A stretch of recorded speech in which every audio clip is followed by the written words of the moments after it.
আসসালামু আলাইকুম। আমার এই ফাইকাস মাইক্রোকালার বনসাইটি আজকে রিপোর্টিং করব। তো রিপোর্টিং বলতে এটা 2-3 বছর হয়ে গেছে রিপোর্টিং করা হয় নাই। ওদিন উঠাইছিলাম গাছটা, বৃষ্টির কারণে রিপোর্টিং করা হয় নাই। তো আজকে ইনশাল্লাহ রিপোর্টিং করে দিব। চেষ্টা করবো আর কি রিপোর্টিংয়ের পুরো প্রক্রিয়াটা আপনাদের সামনে তুলে ধরার জন্য। তো কেউ ভিডিওটা না টেনে পুরো ভিডিও দেখবেন, তাহলে রিপোর্টিং সম্পর্কে অনেক ধারণা পাবেন।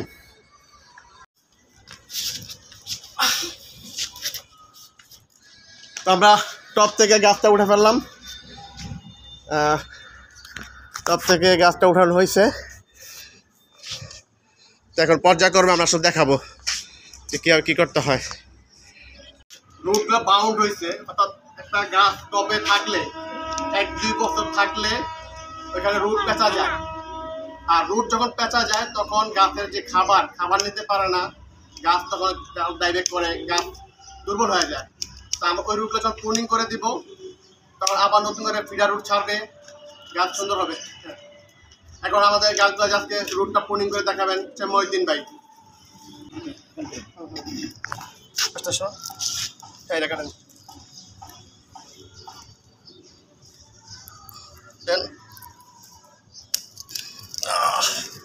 টান দেন, কেটে ফেলেন।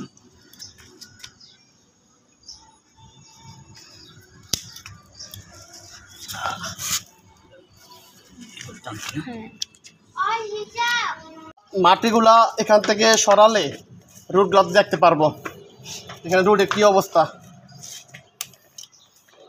এই যে রুটগুলা, হ্যাঁ,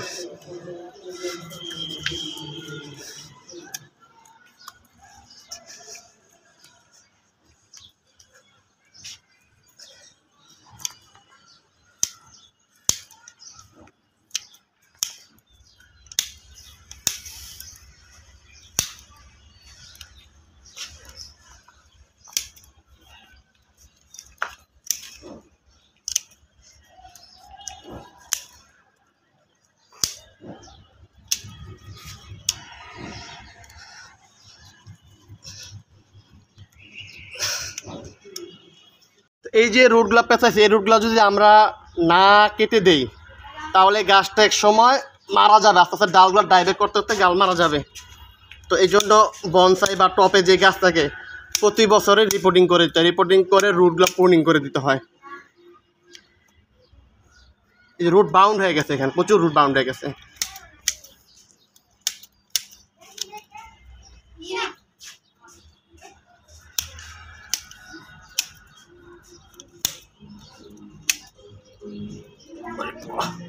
এই যে অনেক মোটা মোটা শিকড়।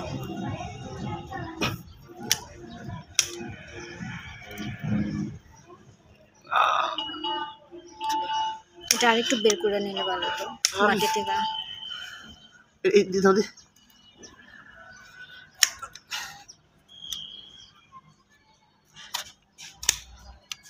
এটা তো প্রচুর মোটা হয়েছে। হ্যাঁ, এটা যে পট হয়ে গেছিল অনেক মোটা হয়ে এটা টপের থাকা দিয়ে বেরিয়ে গেছিল, তাহলে এটা কেটে দিলাম।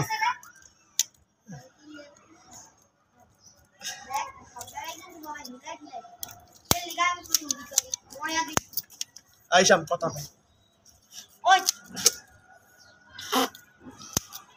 তো এই যে রুটগুলো, এই রুটগুলো যদি আমরা না কেটে দেই, ওই যে অনেকে দেখেন না, গাছ বলে যে আমি এত ফার্টিলাইজার ইউজ করি বা এটা দেই ওইটা দেই, আমার গাছের ডাল মরা শুরু করছে, ডাল উপর দা ডাল মারা গেছে, এই হয়েছে।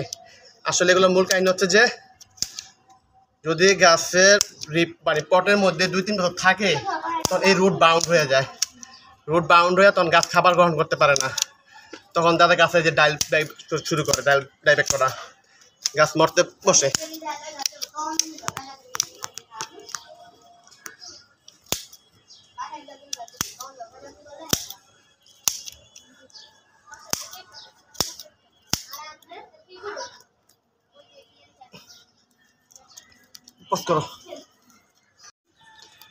এই যে দেখছেন আপনারা যে রুটগুলা জট লেগে গেছে, রুট বাউন্ড হয়ে রুট পেঁচাই গেছে।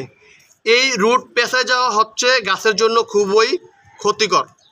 তাই আপনারা যারা বনসাই করেন এবং যারা বনসাই কালেক্ট করেন তারা অবশ্যই প্রতি বছর একবার করে গাছ যখন রিপোর্টিং করবেন সেই সাথে এই রুটগুলা প্রুনিং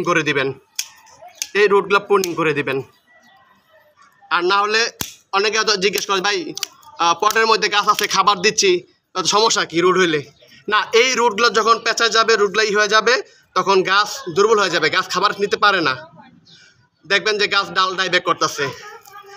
তো আপনার যখন গাছ এইভাবে রুট প্রুনিং করবেন তখন এই যে কিছু দিয়ে খুঁচিয়ে রুট বের করে তারপরে এক এক করে রুটগুলা কেটে দিবেন।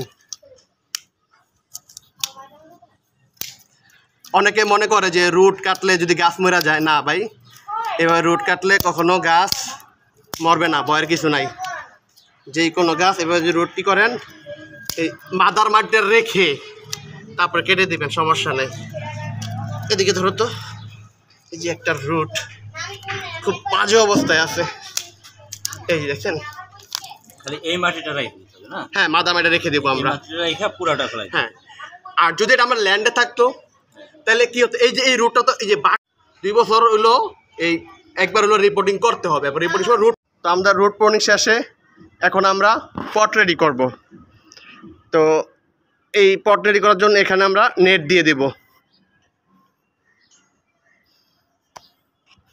2টা নেট দিয়ে দেব। এখন নেট পাথর দিয়ে দেবো আমরা, পাথর দিব হচ্ছে যে পানি নিষ্কাশন ব্যবস্থার জন্য, অর্থাৎ গাছের জন্য পানি বেজে না থাকে সেজন্য পাথর দিয়ে দিব, পুরো ঢেলে দিয়ে দেন, পাথর দিয়ে দিব আমরা। এখানে ইটের খোয়া দিলে ভালো হয়, যেহেতু আমার ইটের খোয়া শেষ তো কিছু পাথর ছিল, ওই পাথরগুলো দিয়ে দিচ্ছি, সুন্দর করে মিলে দিই, এখানে দিয়ে দিই ঠিক করে মিলে দিই। এইভাবে পাথর দিয়ে দেবো, পাথর দিলে যেটা হবে যে এই যে ফাঁকা দিয়ে নেটে পাথর দিয়ে দিচ্ছে এখান থেকে খুব সহজে পানি নিষ্কাশন হয়ে যাবে এবং কোনো মাটি বা ইটগুলো দিয়ে বাঁচবে না বা ফুটা বন্ধ হয়ে যাবে না। কারণ আমরা জানি যদি কোনো কারণে গাছের পানি নিষ্কাশন ব্যবস্থা বন্ধ হয়ে যায় তখন গাছের শিকড় পচে যায়। তো এইভাবে আমরা ইটের খোয়া বা পাথর দিয়ে দিলে শিকড় পচার সম্ভাবনা থাকবে না বা পানি জমার সম্ভাবনা থাকবে না। এখন আমরা বনসাই সয়েল দিয়ে দিব, এখন আমরা বনসাই সয়েল দিয়ে দিচ্ছি। এখানে কয়লা আছে, পাথর আছে, ভার্মি আছে, হ্যাঁ, আর এগুলো আছে, আর দেন না, ধানের তুষ আছে, ধানের চিটা আছে, এটা সুন্দর করে বিছাইয়া দিয়ে দিব। এখানে মোটামুটি গার্ডেনিং সয়েল বা বাগানের মাটি ছাড়া সবই আছে, 13-14টা উপাদান আছে।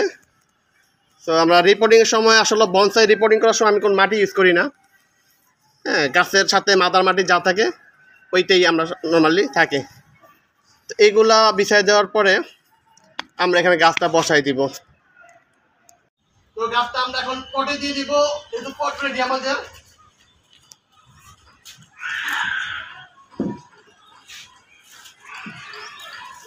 ভাই পিছে পিছে আপনার দিকে পিছে আমার দিকে করো, আচ্ছা দেন, টান দেন, সেন্টার বসে না, গাছটা পটে বসাই দিছি। এখন আমরা বাকি যে বনসাই সয়েলগুলো আছে ওগুলা দিয়ে বাকি যে ফাঁকাগুলো আছে বা যেখানে যেখানে মাটি লাগবে ওইখানে দিয়ে দিবে। মহিউদ্দিন ভাই প্রত্যেক কোনায় কোনায় ঢাইলে তারপরে হাত দিয়ে করে দেন। হ্যাঁ, আগে আবার এই কোনা আসেন, টালেন।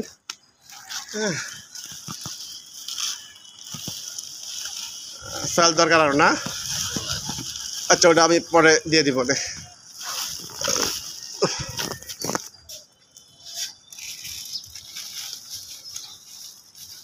এটা পুরো ঢেলে দেন এখানে।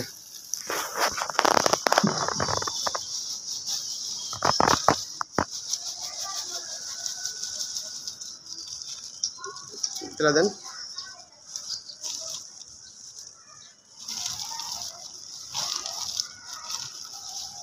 বাস, এবার একটা হাত দিয়ে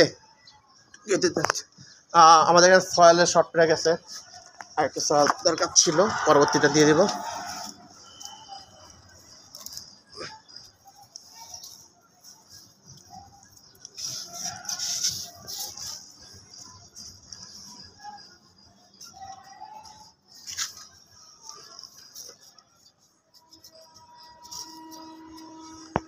তো আমাদের রিপোর্টিং করা শেষ। তো রিপোর্টিং শেষে আমরা এখন গাছে পানি দিচ্ছি। তো আমরা যখন গাছে পানি দিব পুরো গাছের উপরে দিব, গাছ বাইয়া বাইয়া পানি পড়তে থাকবে, এই যে এরকম।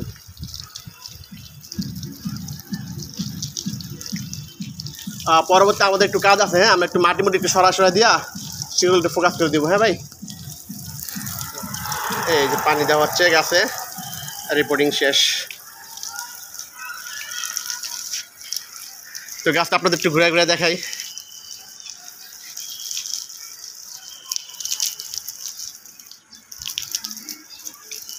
দেখেন, ও আমার ছাদে কিন্তু আরও অনেক বনসাই আছে, তো আপনারা দেখতে পারেন। চলুন আপনাদের একটু দেখাই বনসাইগুলা। প্রেমনা, তেঁতুল, জুনিপার, প্রেমনা, এটা হচ্ছে লুকলুকি, বৈচি বা টিপা ফল, এটা হচ্ছে আমবট, এটা হচ্ছে বারবাডুর চেরি, এটা হচ্ছে শেওড়া, এটা ফুকেন, চেরি, কামিনী, ফুকেন, আর এগুলো হচ্ছে চানাবট। আর এই একটা হচ্ছে ভাদ্র মাসে ফুল দেয় বলে এটার নাম হচ্ছে ভাদ্রা। ঠিক আছে, সবাই ভালো থাকবেন। ইনশাল্লাহ নেক্সট ভিডিও নিয়ে আবার আমি আপনার সামনে হাজির হব। সবাই ভিডিওটা দেখবেন, লাইক দিবেন, কমেন্ট করবেন, শেয়ার দিবেন। কোনো কিছু জানতে হলে কমেন্টে লিখবেন, আমি রিপ্লাইতে সুন্দর করে আলোচনা করে সমস্ত কিছু করে বুঝিয়ে আমি আমার মতো করে সুন্দর করে আপনাদের সেই সমস্যার সমাধানের যে উত্তরটা আমি দেওয়ার চেষ্টা করব। ওকে, সবাইকে আমার বাগান দাওয়াত রইল। আল্লাহ হাফেজ।